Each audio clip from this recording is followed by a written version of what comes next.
This conference will now be recorded. Okay, so we were discussing these things yesterday that you have such a kind of a team, and the entire team is known as an agile team. And it started off with something like the business owner and the end client. And the end client is coming to, let's say, the business team and is telling that, okay, fine, I have an idea. And that particular business team is reaching out to someone who is a product owner. And then you have the entire team that is getting formed here, like what you have, like different features, and even features are getting divided into user stories, and these user stories are getting assigned, let's say, to individual developers, QAs, and etc. And we said that this is how the software development lifecycle is actually going in, that you have a developer, and that developer is writing a code, and that code is firstly going into something known as what? Where am I storing the code? SEM, source control management, or also known as a repository. So, and we said, okay, fine. How do you basically go ahead and log into something known as Azure DevOps? It's dev.azure.com. Instead of portal.azure.com, I'm doing a dev.azure.com for the Azure DevOps as such. And after you go into the Azure DevOps, the first thing that will ask you is to go ahead and create something known as what? An organization.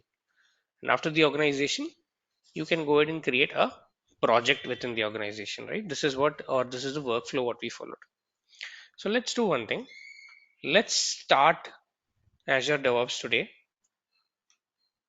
And the first concept that we will start in the Azure DevOps today is the first point where developers or everyone interacts with Azure DevOps, which is the SEM, Source Control Manager, or otherwise known as repositories. So let's say SCM, Source Control Manager, or repositories. So what exactly are repositories as such? So what exactly are repositories when you look at DevOps is that you have a developer who again is writing code on Visual Studio in his local machine, and this code needs to be stored in some safe location, isn't it? This code needs to be stored in a safe, a secure, and also an accessible location to my team. It should be accessible as well. So that's the reason I am asking my developer not to make sure to store his code in the laptop, but using a feature known as what? SEM, or using a feature known as a repository that is available over the internet as a software as a service. It's available over the internet as a software as a service. I'm asking the developer to, or I'm asking, let's say, a group of developers to just go ahead and store it into something known as the repository, known as the repository. So I'm not recommending that anyone store their code in the machine, but I'm asking the developers to go ahead and store it here. And how do you interact with this repository? Depends upon which repository that you're using. There are normally two kinds of repositories, guys. Like two broad ways of classifying a repository is that it can either be a centralized repository or it can be a distributed repository. Two things. Either what? Centralized,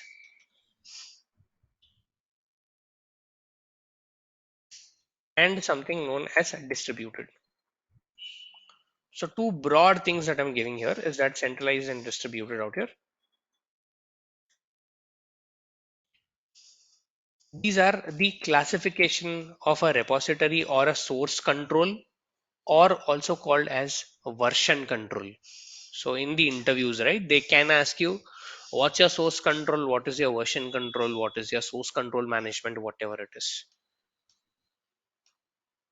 Now, in the market today, distributed repositories are used a lot. We will see what is a centralized, how is it different from a distributed mechanism, and etc.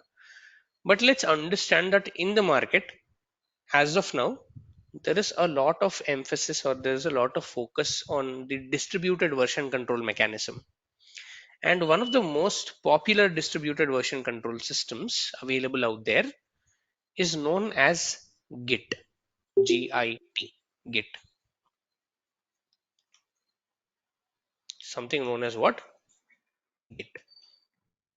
Git is a source control version or a version control system out there where you can store your code, and it popularly has a website known as GitHub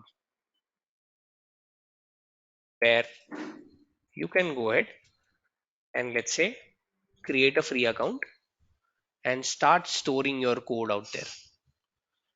GitHub is a free place, or if let's say it's a free open, I mean, it's an open source platform where you can go ahead and store code, and a lot of people actually use GitHub to store their code and etc. For example, the other day when we were doing an example of, let's say, uploading the files into a blob storage using the Azure web app, there is this person called something who went ahead and stored all his code in something like a GitHub repository, and this is a public repository, meaning you don't need an ID or password to just log in there. You can just go ahead without the ID and password and download all this code. This is known as a public repository, and there is also something known as a private repository, which is secure, which needs ID, password, and etc. Meaning companies and developers inside a company, when they develop their code and etc., right, it's not allowed for them to go ahead and put it in a public repository like this, because security, safety, and all these things kind of matter a lot for a company. So is GitHub, let's say, a public repository, a private repository? GitHub offers both. GitHub can be a public or can be a private. Just like Azure, when you created a project, it can be a public or a private project. A private project is only accessible by you. Public is generally open. Anyone can come here and access things out. Now then, do we use this particular GitHub out here? Not really. We don't use this particular GitHub out here a lot. There is a similar concept to Git in Azure, which is called Azure Repos. Now, Azure Repos or Azure Repository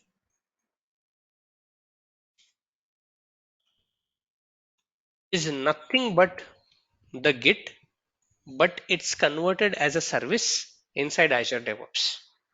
This is the service what we generally use, and it's the same mechanism, meaning Azure Repository is another name for Git also. You can call it as a Git or Azure Repository and etc. And Azure Repository also falls under the category of a distributed version control mechanism. Then what all are the repositories that are under something known as centralized repositories is that you have one very famous centralized repository is called TFS. Full form, or the full form of this is Team Foundation Server. So Team Foundation Server is one of the very popular examples of a centralized repository. We will see what a centralized repository is. And you have something known as SVN, Subversion. These two that are available out there in the market are examples of something known as a centralized version control mechanisms. But are we dealing with centralized? No, we are not dealing with centralized right now. We are dealing with distributed, because most of the market is dealing with distributed. Even in any project that you go, you will all likely be using so in all likely you will be using something known as a distributed version control mechanism. Okay, so then the primary idea of a mechanism like this, like a distributed or a centralized, is to just save your code. Like whichever code that you're writing, you just want to basically store that code somewhere online. That's it. That's the idea of it. Then how do you store it? What is the mechanism of it? Let's understand that. So for that, I'll just go into something known as dev.azure.com, and I'll open my Azure DevOps, and I have my organization, and there are multiple projects in my organization. So I'll just begin a new project, and I'll say this is 8 a.m. class project. This is the project that I'm starting out here. And this project is what? A private project. It's a private project out here. And if I, let's say, go into the advanced layer of it, I'll say advanced. And now it's asking me what kind of a version control do you need out here. It has two things, one being a Git, the other being a team foundation version control, also known as TFS or TFVC. Meaning it's now asking you whether you need a centralized or a distributed version control mechanism. I'll select it's a distributed version control mechanism that I need, and I'll say create. So I'm just creating a project right now, and as and when I create a project, it'll say okay fine 8 a.m. class, welcome to this and all that stuff. And in the left hand side of my screen, this is the option that I'm now dealing with, which is called repos. This was nothing. This is nothing but the GitHub there. Like whatever GitHub that you are seeing as a repository, Azure just integrated that into Azure DevOps so that you don't have to go anywhere apart from Azure DevOps. So what I'll do out here is I'll come here and I'll say, okay, fine. There is something known as files. I'll click on files. It said, you know what? You do not really have a repository right now. So can you please go ahead and create something known as a branch inside your repository? Meaning this icon out here, right? This is my repository name. This is the name of my repository. Now the same name of my project got assigned to my repository. I can change this name, meaning I can create another repository out here telling that new repository. I can say new repository and it's asking me what is the name of your repository. I'll say this is a test repo or first repo or whatever your name can be. And I will say create. And it's telling one important thing that you'll have to note here, guys, is that it's telling your repository will be initialized with a main branch, meaning branches are, let's say, if you have a repository out here known as a test project. Now repository holds files, right? Let's say test proj is your repository that you're creating right now, and the only purpose of a repository is to hold your code. Repository holds the code in the form of branches. Branches can now be considered as folders inside a repository. Like when you want to save files in a drive, right? We can consider the repository to be a drive. And when you want to save files inside a drive, you will create folders to save it, right? In the same way, on the cloud technology, these folders or this, the equivalent of a folder is known as a branch. And inside one repository, you can create multiple branches. We'll see what a branch is and why do you want multiple branches and etc. For now, I'll say, okay, fine. I have a branch here, or whenever I create a repository, I will be given something known as a main branch, meaning my repository cannot be created without a branch. You will definitely have to have one branch inside your repository. So I'll say this is the main branch out here. So a repository and a branch inside the repository. So what I'm doing here is that I'm coming here and I'm saying, so where did I go, guys? I went here. I said new repository. And as in when I did a new repository, it's asking what is the name of your repository? What is the name of your Git repository? It's not asking me TFVC or TFS because the project, when I selected the version control for this project as what? Git. So that's the reason it's asking me what is the name of your repository out here. I can say this is test repository or test repos. And I'll see it's telling me that okay, fine, you know what, you will be getting a branch known as a main branch. And I'll now say create. It'll take a second and it went ahead and created something known as a repository out here. This is the name of my repository known as what? Test repos. And inside this repository, I have a what? Branch inside the repository. Okay. So I have a repository and I have a branch inside this repository known as a main branch. So this is what I do have right now. let's say git.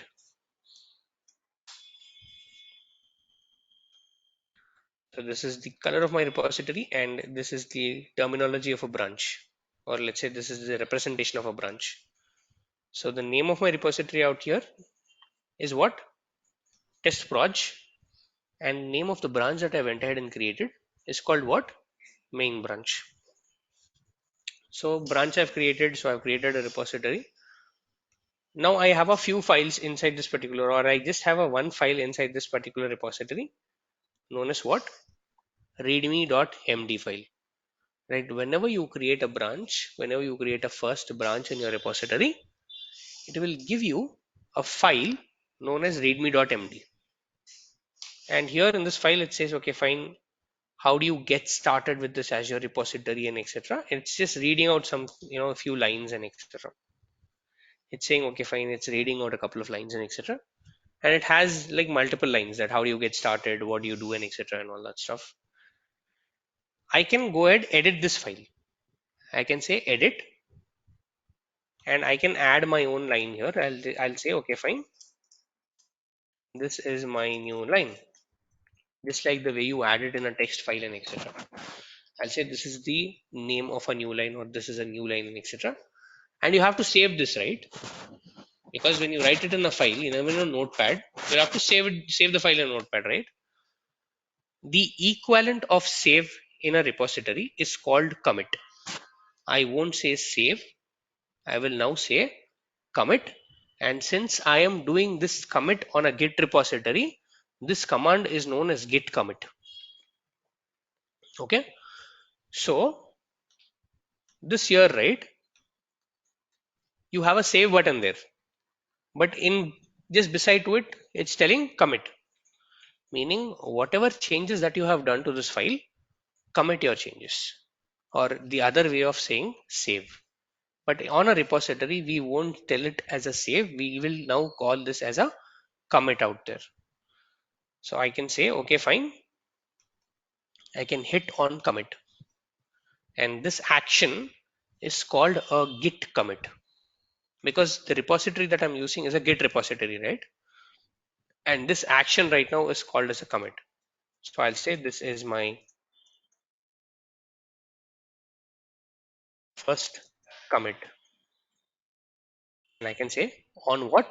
The main branch. Because right now I am committing this, or I'm right now working on the main branch, and I'm saying commit. Now, as in when I do a commit, it says, okay, fine, you have committed your file. And now, if you look at this, right, I have what? This is my new line. I went ahead and wrote a new line here. Now then, what is the main advantage of, let's say, storing all these files here? We said, firstly, it is a secure location. Secondly, if I have, let's say, hundreds of developers working on a code for a project, because we saw that a lot of developers are working on something known as what? User stories, right? User stories meaning at the end of the day, they'll go ahead and they will make some code changes, right? They'll go ahead and they'll make some code changes there.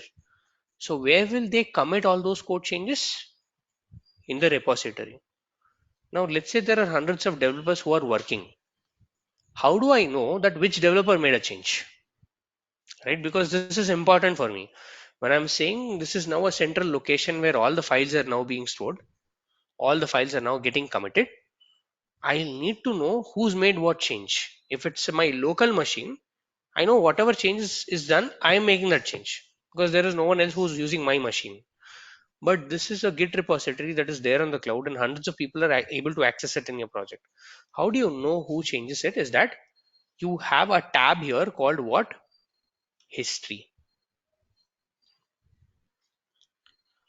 This repositories, or the biggest advantage of having a repository, is that it will maintain the history of commits. What is a commit? When you make a change, you commit it. One change is equal to one commit. This repository will maintain a history of commits out here. And in my case, I said this is my first commit. If someone else does a change, I can go ahead and see what they have changed. Meaning, if I click on this button called okay, fine, this is my first commit, I can now see what are the changes that were done. In the left hand side, it is before, right hand side is what? After. This is the after of it. And it is now telling you that okay, fine. There was no line here. This particular person went ahead and added something known as a line using a commit with an ID. These are known as commit IDs. Meaning, how do you track the history of the change? How do you basically store all the history and etc.? You store the history in the form of commits. Okay. Any questions still here, guys?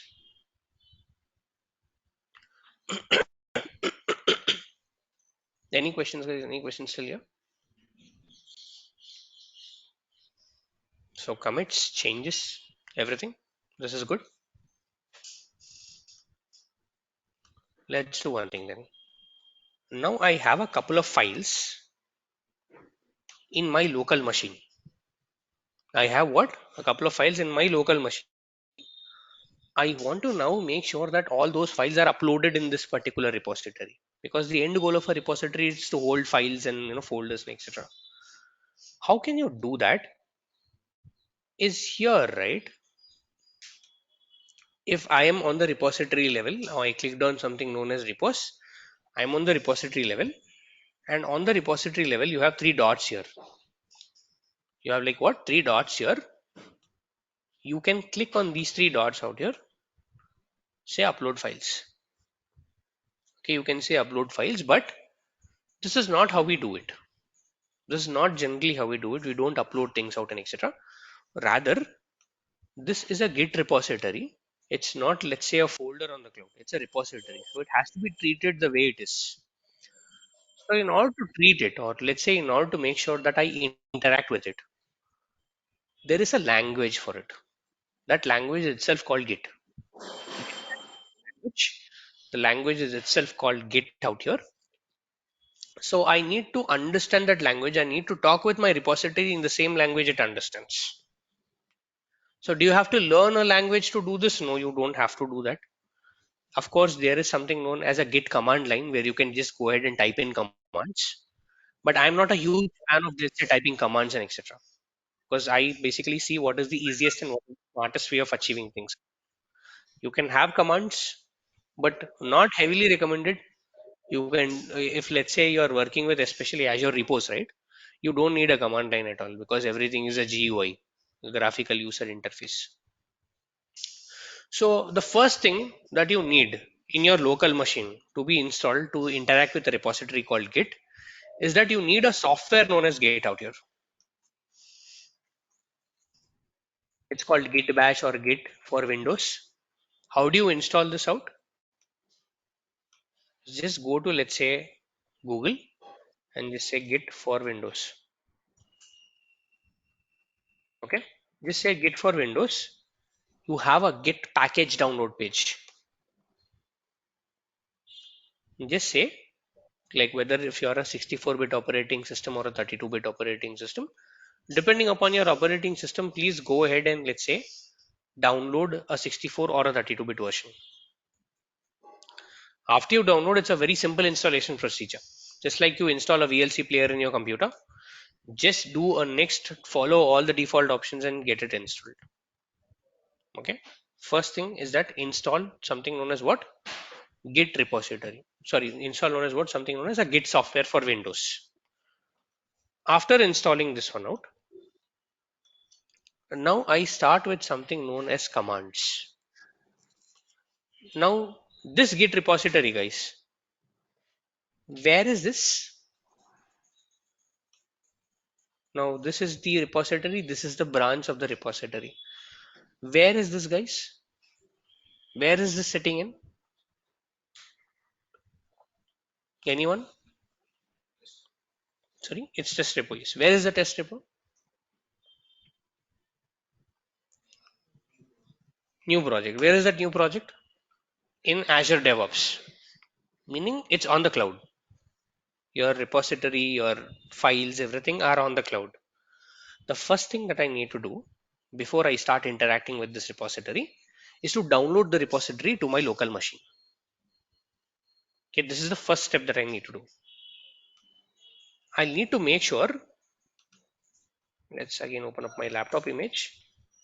I need to make sure that this entire repository that I am working with should be downloaded to what?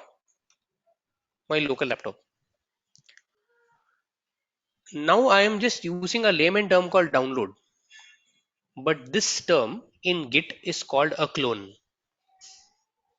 Clone is making a copy of the repository to your local machine. This operation is called a git clone. So git clone is nothing but downloading something. That's it. But in technical terminology, we won't use going forward something known as download. We use something known as what?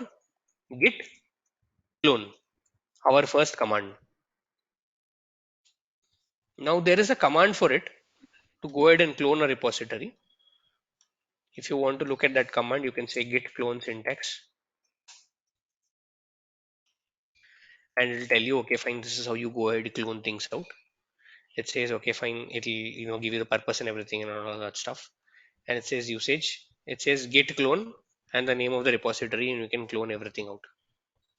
But what I do, or what we do normally, is that going into the Azure repository, you have an option here called what? Clone, right? What I will be doing is that I will say clone.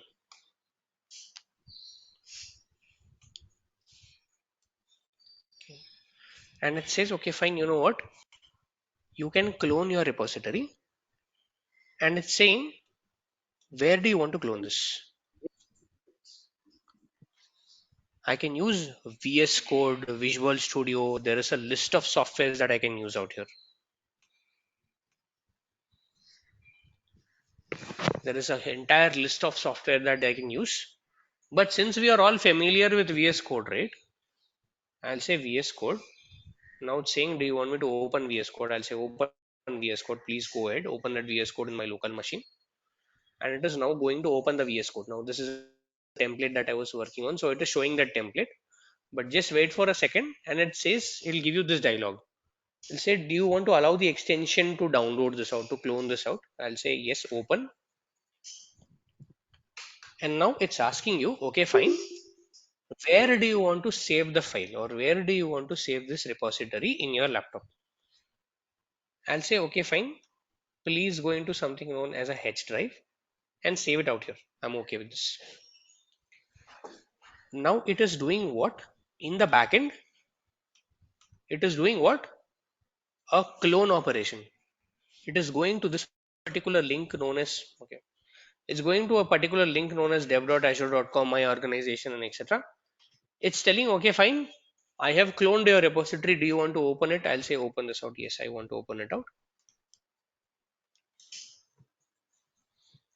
And it's and the readme.md file.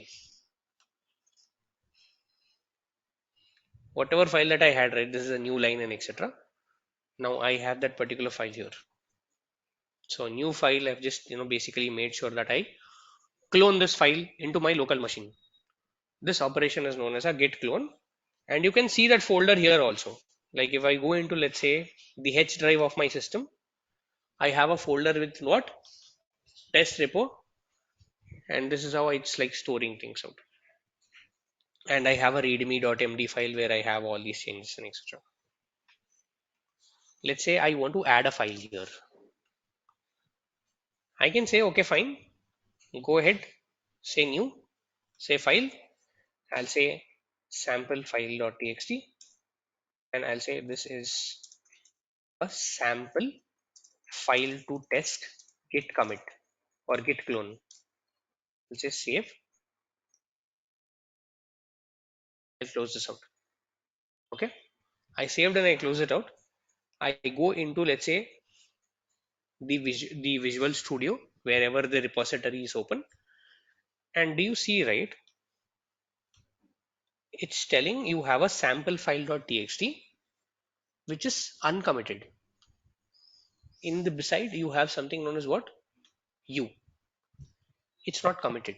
You have not committed this file yet. You have saved it. I understand that I am tracking this out, but it's not committed yet. So what I will do out here is that you have this branch here, right? You say it's the branch icon here that you have here. Whenever you install Git in your system, this branch icon will get activated. And the branch icon is telling what? One. It's saying branch and then one. If I click on this, it said, you know what? There are changes in your repository. There are changes to your repository, and I have tracked the change, and there is one uncommitted change with sample file. Do you want to go ahead and commit it? This is what it is telling me. Meaning, I said commit is another option to what? Save. I'll say I want to commit it, and then I can give a message here telling that this is a sample commit to. Give a message here, and I can say this option to, which is like a tick option, right? That is to commit. I'll say commit. I'll say there are no stage changes. Okay, fine. Okay, fine. So what I'll do right now is that these are changes, right? Before I commit my changes, there is a process called staging of my change that I'll basically say, okay, fine.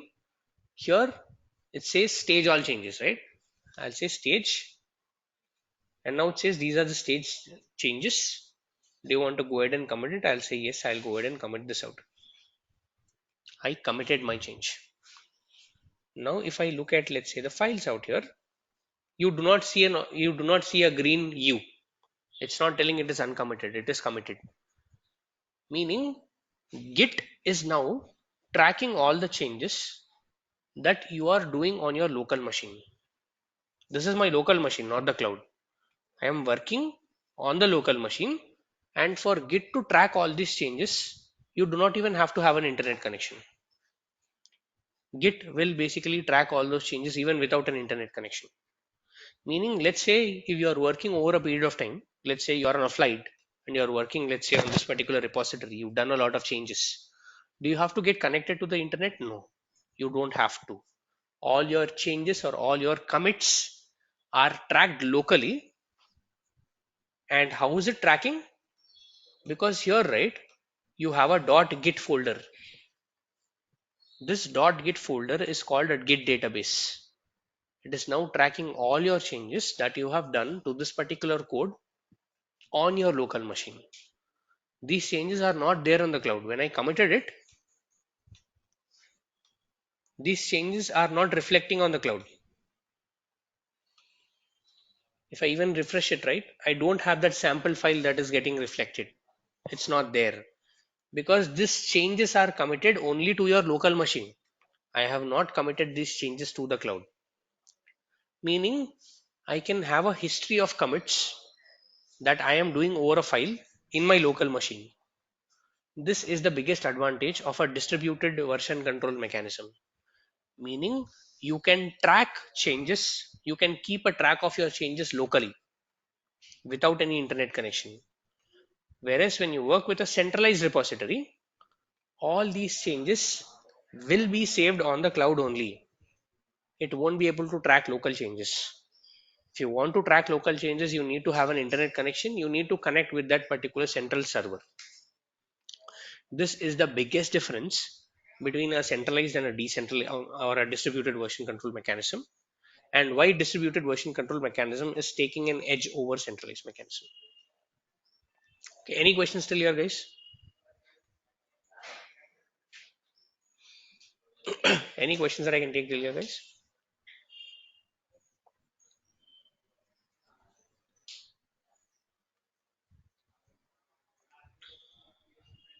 So I have made this change here. Then how do I make sure that this change is also getting reflected in the cloud? Because that's what is my end goal, right? All these changes that I'm doing here should be getting reflected in the cloud. Meaning I will have to now upload these changes. I first did a download and I'm now calling the download process as what? A clone. Now the direction is this, that I have all these changes in my local machine. I now want to take all these changes and upload it to a repository on the cloud. So the direction is this, from my local machine to the cloud. So this is not a download process, this is an upload process. This process technically is called a git push. So you are pushing all your changes, you are pushing all your commits from the local machine to the cloud, and this process is called a git push operation.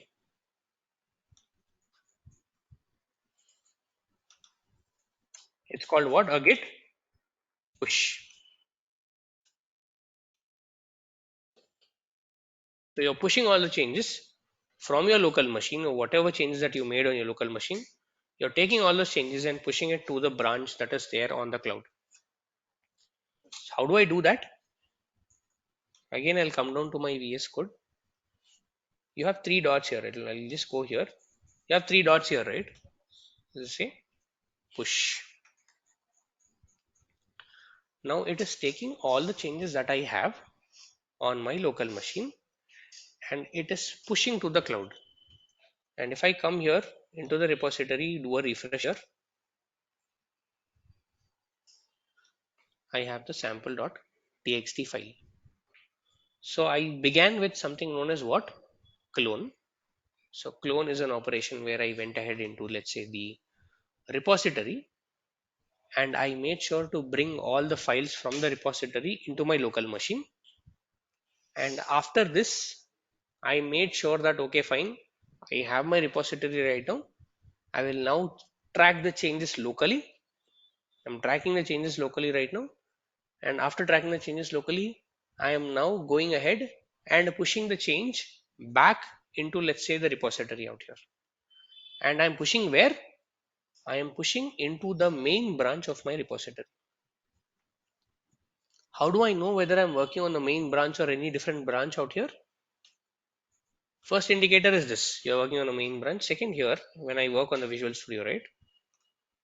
Do you see on the left hand side bottom corner, it's telling the branch is what? Main. It's telling that you are what? It's called main branch, or this branch is known as a checkout branch. That wherever change, I mean, whichever changes that you're making or wherever branch that you're making, it's known as something known as a checkout branch. Okay, fair enough, guys. Any questions still here? Any questions that I can take till here, guys? Anyone? Any questions?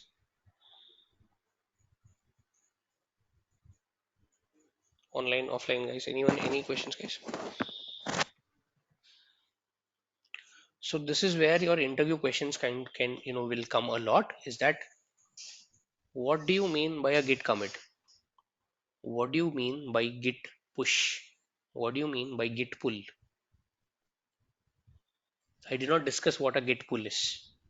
I just said git clone is from the cloud to your local is a clone operation. From the local to the cloud is a push operation. Pull is an operation in the cloud, meaning if I have a branch called a main branch, I want to create another branch called some XYZ branch, called some test branch out here. If I create one branch from another one, that operation is called a git pull. Pull is creation of a new branch in the cloud. So how do I do that? So here you have something known as what? Branches, right? Under repository, you have something known as branches. I can go into branches. For now, I have only one branch, which is called main branch. In the left hand corner, I have an option to create a new branch. I can say new branch. I can say test based on main branch. You should always have a branch before creating one. In my case, this is the main branch, and when I'm creating a test branch, right, what I'm doing, I'm creating the test branch based out of what? The main branch out here. This is called an upstream branch, the parent branch or the upstream branch out here. I'll say, okay, fine. This is the test branch. I'll just go ahead, let's say, create this out. This is called a pull operation. This is called as what? A pull operation. And just in case if I want this branch to be reflected here, so I'll say, okay, fine, this is the origin head and etc. So right now this branch is not it's not getting reflected, right?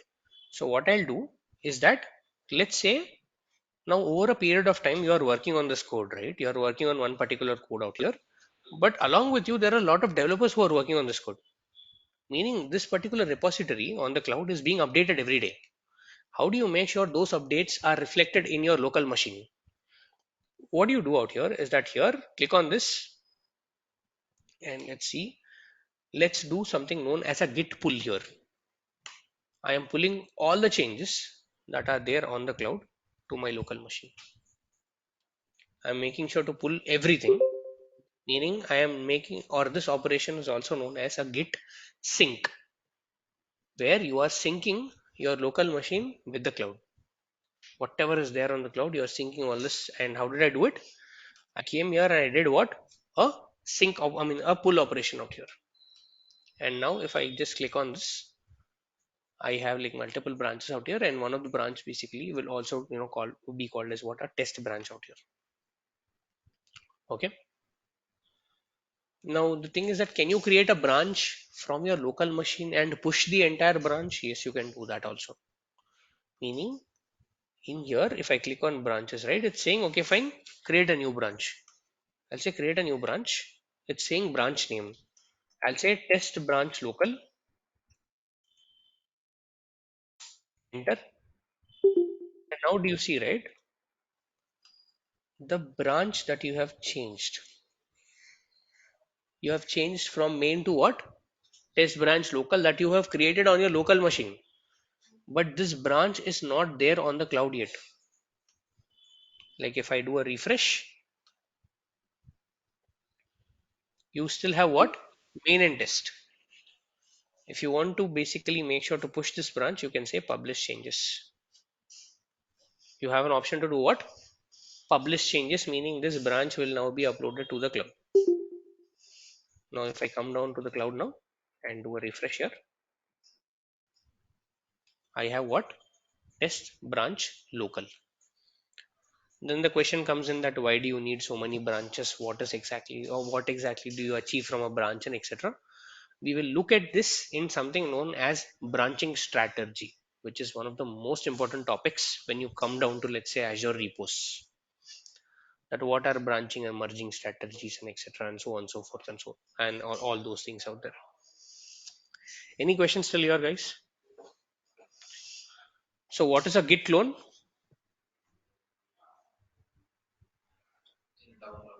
Download, meaning you are making sure to download all the changes that are there on the cloud to your local machine. What is a git push then? To the cloud. What is a git commit? Save it. Save it, meaning all your changes are just being saved, is known as a git commit. What is a git sync? Is that whatever changes that are there on the cloud, to make sure that they are in sync with your local machine, you are making sure to do a git sync. So all the changes that are there in the cloud will get reflected on your local machine. So there are a couple of commands called git clone, git push, git pull, git sync. It is also known as pull requests and everything. That we'll look at what are those and etc. Okay. Any questions here?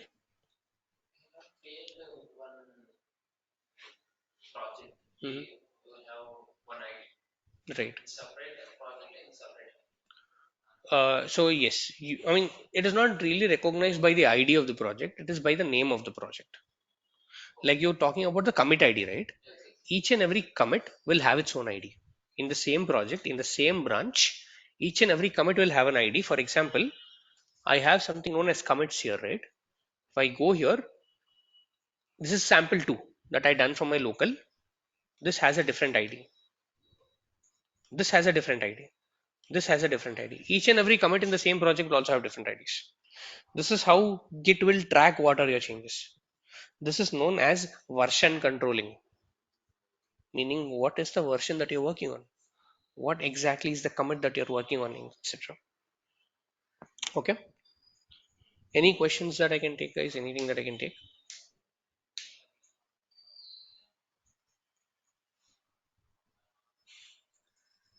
So I want to make sure that we are going at a very slow pace here because these are like the very basics of it, right? So I want to make sure that we are not covering a lot of things, but we are covering some things at one point in time and then we're moving forward. Okay. Okay, guys, if there are no questions, then we are good to close the session for today. And have a great weekend. We'll meet on Monday and we'll discuss more on Azure DevOps. There's a lot to come on Azure DevOps.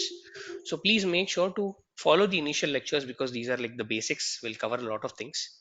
So please make sure that you are revisiting these lectures again and again so that you'll have a good idea on the basics. Okay. Thank you guys. Have a great day ahead.